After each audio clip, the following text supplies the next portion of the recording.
السلام علیکم، میں ہوں عمیر علی اور آپ دیکھ رہے ہیں انفو گریڈ۔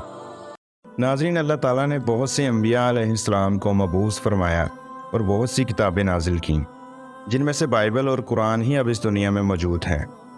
بائبل میں لاتعداد تبدیلیوں کے باوجود بہت سے ایسے واقعات موجود ہیں جنہیں قرآن نے بھی ذکر کیا، لیکن آج ہم آپ کو ایک ایسی قوم کے واقعے کے بارے میں بتائیں گے جس کا ذکر بائبل میں تو سرے سے موجود ہی نہیں، لیکن قرآن اسے بہت تفصیل سے ذکر کرتا ہے کہ قوم عاد کون تھی، کس علاقے میں بستی تھی اور کتنی طاقتور تھی، اور کیسے تباہ ہوئی کہ ان کا نام و نشان ہی مٹ گیا، اور کیسے ایک شوقیہ ماہر آثار قدیمہ نے دریافت کیا، اور ماہرین آثار قدیمہ کی دریافت نے اس قوم کے وجود کی تصدیق کی۔ قرآن حکیم میں تباہی سے دوچار ہونے والی اقوام میں سے ایک قوم عاد ہے، جن کا تذکرہ قوم نوح علیہ السلام کے بعد کیا گیا۔ اللہ تعالیٰ نے ان کی طرف حضرت ہود علیہ السلام کو بھیجا۔ حضرت ہود علیہ السلام نے بھی دوسرے انبیاء کی طرح ان لوگوں کو شرک ترک کرنے اور ایک اللہ پر ایمان لانے اور اطاعت کرنے کا درس دیا، مگر اس کے جواب میں آپ کی قوم آپ کی دشمن بن گئی۔ سورہ ہود میں یوں بیان کیا گیا کہ اے میری قوم، اپنے رب سے بخشش مانگو، پھر اس کی طرف رجوع کرو۔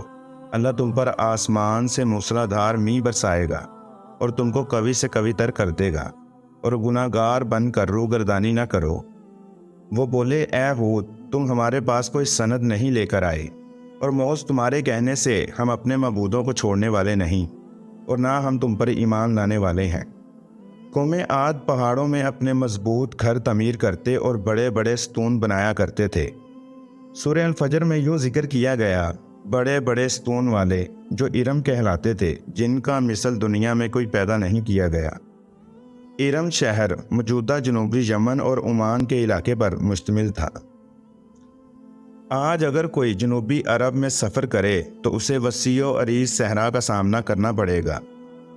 اس علاقے کی اکثر جگہیں سوائے چند جگہوں کے ریت سے ڈھکی ہوئی ہیں۔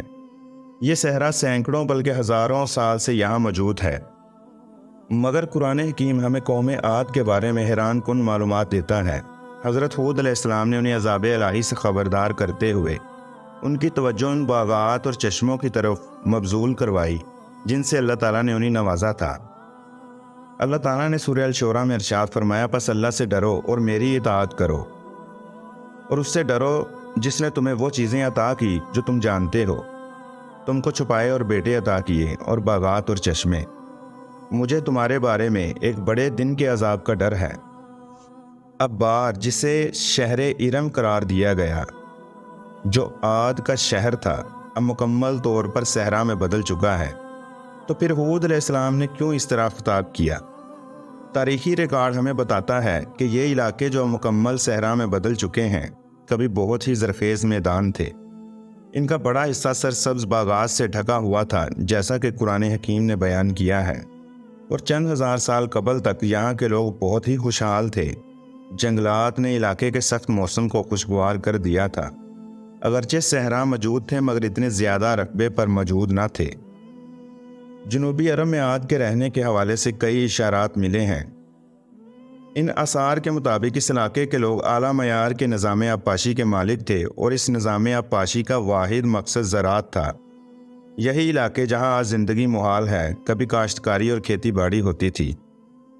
اس علاقے کی فضائی تصاویر سے بھی اس علاقے میں نہروں اور ڈیموں پر مشتمل ایسے نظام آبپاشی کا سراغ ملا ہے جس میں ان شہروں کے 2 لاکھ سے زائد افراد کی ضروریات پوری کی جاتی تھی۔ جیسا کہ اس سے متعلق برٹش ماہر آثار قدیمہ ڈونلڈ برین ڈوئے نے لکھا، مغرب کا علاقہ اتنا زرخیز تھا کہ یہ اندازہ کیا جا سکتا ہے کہ مغرب اور حضر موت کا تمام درمیانہ علاقہ کبھی زیر کاشت رہا ہے۔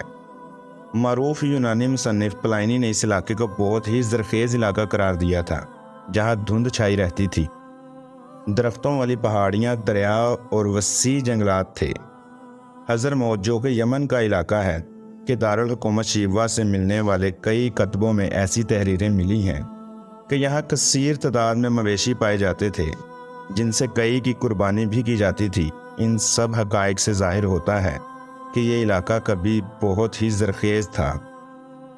صحراؤں کے پھیلنے اور زرخیز زمینوں کو ہڑپ کرنے کی رفتار کا اندازہ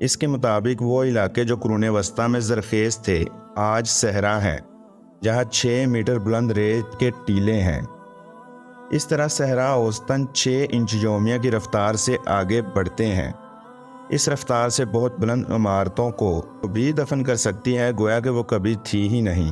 اس لیے یمن میں تیمنا کی 1950 میں کی گئی کھدائیاں اب دوبارہ ریت کے نیچے آ چکی ہیں۔ اہرام مصر بھی کبھی ریت میں دفن تھے اور بہت ہی طویل عرصے تک کھدائیوں کے بعد وہ منظر عام پر آ سکے۔ یعنی وہ علاقے جو آج صحرا ہیں، عین ممکن ہے ماضی میں وہ بالکل مختلف منظر پیش کر رہے ہوں۔ قرآن حکیم میں عاد کی تباہی کا سبب خوفناک ہوا کو قرار دیا گیا ہے، جسے قرآن نے یوں بیان کیا، اور رہی قوم عاد تو وہ ایک نہایت تند و تیز اور سخت ہوا سے تباہ کر دیے گئے، جس کو اللہ نے ان پر 7 رات اور 8 دن تک متواتر مسلط رکھا۔ پس تم ان لوگوں کو اس آندھی میں دیکھتے تو انہیں ایسا گرا ہوا پاتے جیسے کھجور کے کھوکھلے تنے۔ اگرچہ لوگوں کو بار بار متنبہ کیا گیا تھا، مگر انہوں نے ہود علیہ السلام کی دعوت پر کوئی توجہ نہ دی۔ وہ اتنے بڑے مغالطے میں گرفتار تھے کہ جب تباہی عین ان کے سر پر آ پہنچی تب بھی انہیں اپنی اصلاح کرنے کا کوئی خیال نہ آیا اور وہ اپنے انکار پر جمے رہے، جس کے بارے میں اللہ تعالیٰ نے قرآن میں یوں ذکر کیا۔ پھر جب انہوں نے دیکھا کہ ایک بادل سامنے سے ان کی وادیوں کی طرف چلا آ رہا ہے، بولے کہ یہ گھٹا ہے جو ہم پر خوب برسے گی، بلکہ وہ عذاب ہے جس کی تم جلدی کر رہے ہو، آندھی ہے جس میں دردناک عذاب ہے۔ اس آیت میں یہ بیان کیا گیا کہ لوگوں نے بادل دیکھا جس میں عذاب تھا، مگر وہ سمجھ نہ سکے اور اسے بارش کا بادل تصور کرتے رہے۔ یہ آیت اس منظر کو بیان کرتی ہے کہ ان پر کس طرح عذاب آیا۔ ریت کے بڑے بڑے بگولے بھی دور سے بارش والے بادلوں ہی کی طرح لگتے ہیں۔ یہ عین ممکن ہے کہ عاد نے اسی مماثلت سے دھوکہ کھایا ہو اور عذاب کو سمجھ نہ سکے ہوں۔ برٹش ماہر آثار قدیمہ ڈونلڈ برینڈوے اپنے ذاتی تجربات کی روشنی میں اس طرح کے ریت کے طوفانوں کے بارے میں لکھتا ہے۔ اس طرح کے طوفان کی پہلی علامت گرد و غبار کی ایک دیوار ہے جو کئی فٹ تک بلند ہو سکتی ہے اور اس میں تند و تیز ہوائیں ہوتی ہیں۔ اب عاد کے آثار آبار کو کئی میٹر گہری ریت کی تہہ کو کھود کر دریافت کیا گیا ہے۔ ایسے لگتا ہے قرآن حکیم کے بیان کے مطابق 8 دن اور 7 رات تک چلنے والی ریتلی ہواؤں نے اس شہر کو کئی ٹن ریت میں دبا دیا اور لوگ زندہ ترگور ہو گئے۔ آبار میں ہونے والی کھدائیاں بھی اس امر کی تصدیق کرتی ہیں۔ فرانسیسی رسالہ CAM انٹرس لکھتا ہے کہ آبار کا شہر طوفان کے نتیجے میں 12 میٹر موٹی ریت کی تہہ کے نیچے دب گیا۔ عاد کے ریت میں دفن ہو جانے کا ایک اہم ثبوت عاد کے شہر کا تذکرہ کرتے ہوئے قرآن مجید میں استعمال ہونے والا لفظ احقاف ہے۔ اللہ تعالیٰ نے سورہ الاحقاف میں فرمایا، اور ان سے قوم عاد کے بھائی کا ذکر کیجیے جب انہوں نے اپنی قوم کو احقاف میں ڈرایا، اور ان سے پہلے اور ان کے بعد بھی ڈرانے والے گزر چکے تھے کہ اللہ کے سوا کسی کی بندگی نہ کرو، مجھے ڈر ہے کہیں تم پر بڑے دن کا عذاب نہ آ جائے۔ احقاف حقف کی جمع ہے اور عربی زبان میں اس سے مراد ریت کے ٹیلے ہیں۔ گویا عاد ریت کے ٹیلوں والے علاقے میں رہتے تھے، اور اس طرح بڑا واضح ثبوت سامنے آتا ہے کہ ان کی ہلاکت ریت میں دفن ہونے سے ہوئی تھی۔ ایک توضیح کے مطابق کثرت استعمال سے احقاف اپنے اصل معنی کی بجائے اس شہر اور علاقے کا نام پڑ گیا جہاں عاد رہتے تھے، مگر اس سے اس بنیادی حقیقت کی نفی نہیں ہوتی کہ وہ ریت کا علاقہ نہ تھا، بلکہ اس تصور کو زیادہ تقویت ملتی ہے کہ یہ علاقہ ریت کے ٹیلوں کے لیے مشہور تھا۔ طوفان سے عاد پر اس طرح تباہی آئی کہ وہ کھجور کے کھوکھلے تنوں کی طرح اکھڑ کر رہ گئے۔ اس طرح وہ لوگ جو زمینوں کی کاشت، ڈیموں کی تعمیر، آبپاشی اور دوسری سرگرمیوں میں مصروف تھے، یک لخت تباہ کر دیے گئے۔